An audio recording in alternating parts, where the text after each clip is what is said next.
Yen nganten di Jumah pasti sube biasa toleh. Men, yen nganten di kantor polisi, mare luar biasa dane. Top markotop. Kejadiannya ene langka gati. Kita sube ada tepukine iwayan bawa Kartike. Ia terpaksa nganten di Polresta Denpasar ulian kena kasus narkoba.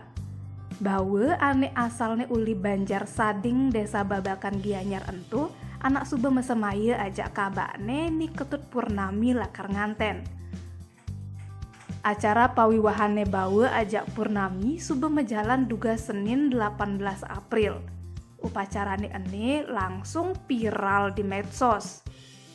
Soalnya acara ngantene tekaine langsung ajak Kapolresta Denpasar AKBP Bambang Yugo Pamungkas, ajak uli Kejaksaan Negeri Denpasar.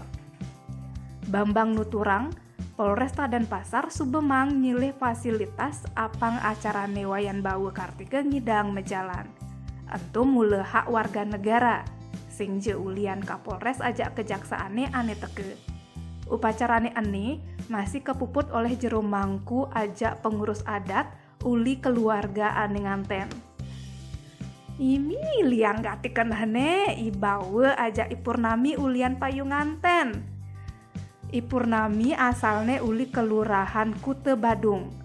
Cuma ia sebat ulian kena unduk cara kekini. Ia menjanji lakar suwud nyemak gegayan boye-boye. Suwud mau upacara, bawa langsung abane ke rutan ajak petugase. Yan kurnane langsung ajak kemulih ne. Bawa ene kena kasus narkoba, jani prosesnya sudah masuk ke tahap 2. Bawa ketangkap dugas Kamis 2 Desember 2021. Pas mentas di Jalan Imam Bonjol Denpasar.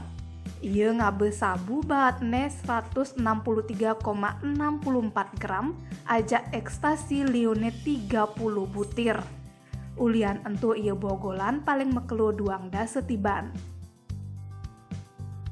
Tim Bali Express ngelaporang.